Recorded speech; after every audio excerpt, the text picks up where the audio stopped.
చేస్తున్నది ప్రమీలారావు.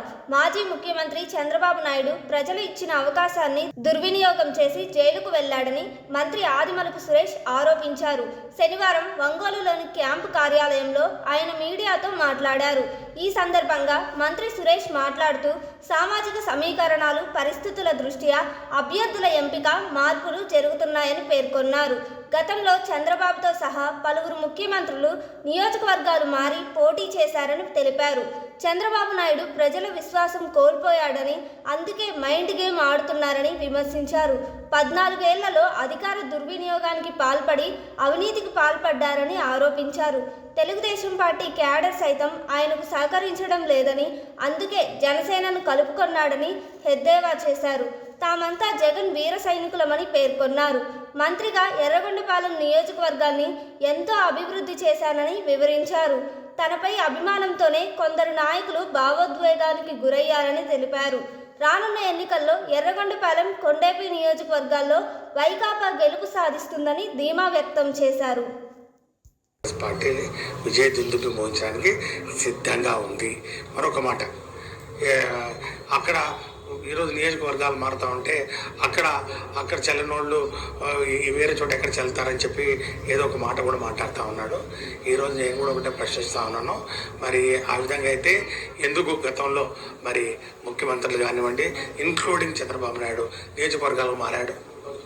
అవసరాల మేరకు, అక్కడ ఉన్నటువంటి పరిస్థితుల మేరకు, అక్కడ ఉన్నటువంటి సామాజిక సమీకరణల మేరకు, అక్కడ ఉన్నటువంటి పరిస్థితుల మరి కార్యకర్తలకు మరి అనుకూలంగా మరి విజయావకాశాలు ఇవన్నీ పరిగణలోకి తీసుకొని మరి ఈ అభ్యర్థుల్ని ఎన్నిక చేయడం జరుగుతుంది.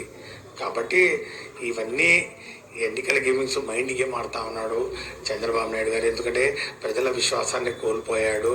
ప్రజల దగ్గరికి వెళ్ళి ఏం చేశానని ఓటేమని అడుగుతాడు. ఏం చేశాడు? ఆయనకి ఇచ్చినటువంటి 14 సంవత్సరాల మరి అధికారాన్ని దుర్వినియోగం చేశాడు, అవినీతికి పాల్పడ్డాడు, జైలు శిక్ష అనుభవించాడు. మరి ఈరోజు మరి కాడరు ఎవరు కూడా సహకరించే పరిస్థితులు లేరు. మళ్ళీ ఈ జనసేనను తీసుకురావాలని చెప్పి ప్రయత్నం చేస్తే అది పెడిసికొట్టింది. ఎల్లో మీడియా వాళ్ళంతా రాశారుగా, నేనే పెట్టించి నేనే రాపించిన, లేకపోతే నేనే అప్రోద్బలం ఉన్నాను. కొంచెమైనా ఆలోచన ఉండాలి, కొంచెమైనా ఒక విలువలు ఉండాలి, కొంచెం ఎన్నిటి జ్ఞానం ఉండాలి. మీరు ఎన్ని విష ప్రచారాలు చేసినా కూడా, ఎంతో అసమ్మతి ఉందని లేని దాన్ని మీరు తొక్కి ఇంకా గెలికి ఎంత ప్రయత్నం చేసినా కూడా అక్కడ వచ్చే సమాధానం ఒకటే, మా నాయకుడు జగన్మోహన్ రెడ్డి గారు, జగన్ అన్న వీర సైనికుల మేము ఆయన కోసం ఏమైనా చేస్తాం. ఎందుకంటే మమ్మల్ని నడిపించాం. ప్రతిపక్షంలో 5 ఏళ్ళు ఉన్నాం, మేము ఊరికే అధికారంలోకి రాలేదు. ప్రతిపక్షం 5 ఏళ్ళు ఉన్నాము. వాళ్ళకి కూడా 4 సంవత్సరాల పాటు చక్కటి పరిపాలన అందించడం జరిగింది. కాబట్టి అక్కడ నేను మంత్రిగా ఉన్నాను కాబట్టి ఎర్రగొండపాలెం నియోజకవర్గం అభివృద్ధి పదంలో చాలా చేయడం జరిగింది. అక్కడ డిగ్రీ కాలేజ్ కానివ్వండి, మల్టీ స్పెషాలిటీ హాస్పిటల్స్ కానివ్వండి, రైతు బజార్లు కానివ్వండి, మరి అక్కడ ఉన్నటువంటి బస్ స్టేషన్లు కానివ్వండి, మరి వెలుగొండ ప్రాజెక్ట్ నుంచి T5 కాలువ 11,000 ఎకరాల ఆయకట్టుకు నీరు అందించే T5 కాలువ, తీగలేరు కాలువ కెనాల్ కానివ్వండి, అట్లాగే ఇప్పుడు అతిపెద్ద ప్రాజెక్టు పల్నాటి ప్రాజెక్టు, మరి వరికపుడిశీల ప్రాజెక్టుల నుంచి మళ్ళా ఎత్తిపోతలు ఎట్లాగో చేస్తున్నారు. కాబట్టి మాకు కూడా ఒక మండలంలో ఒక 4 గ్రామాలు అందులోకి వస్తాయని చెప్పి ప్రయత్నం చేసి వరికపుడిశీల ప్రాజెక్టును ఎర్రగొండపాలెం నియోజకవర్గంలోని 11,000 ఎకరాల ఆయకట్టును అందులో చేర్చడం కానివ్వండి, చక్కటి కార్యక్రమాలు చేశాం.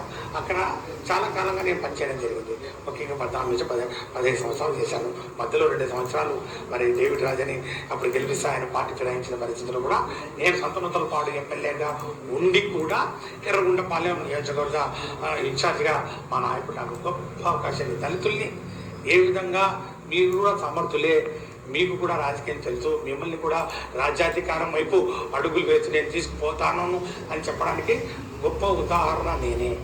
ఆదిమూలపు సురేష్ అనేవాడిని నేను ఎక్కడ ఉన్నాను, నాకెవరున్నారు? నేనేమన్నా రాజకీయ కుటుంబం నుంచి వచ్చానా? నాకేంటి? చదువుకున్నాను. ఆ చదువులో తెలిసినటువంటి వ్యక్తిగా జగన్మోహన్ రెడ్డి గారు నాకు అవకాశాన్ని కల్పించారు. అందుకు అక్కడ ప్రజలతోటి మమేకమయ్యాను. కాబట్టి వాళ్ళు కొంచెం భావోద్వేగాలకు లోనైనటువంటి మాట వాస్తవమే. అది ఒక రకంగా ఒక ప్రేమను, ఒక అభిమానాన్ని, ఆప్యాయతను వెళ్ళబుచ్చే ప్రక్రియగానే చూడాలి తప్ప అందులో మరి కోడిగుడ్డు మీద ఈకే వ్యవహారం చేయదండి దయచేసి.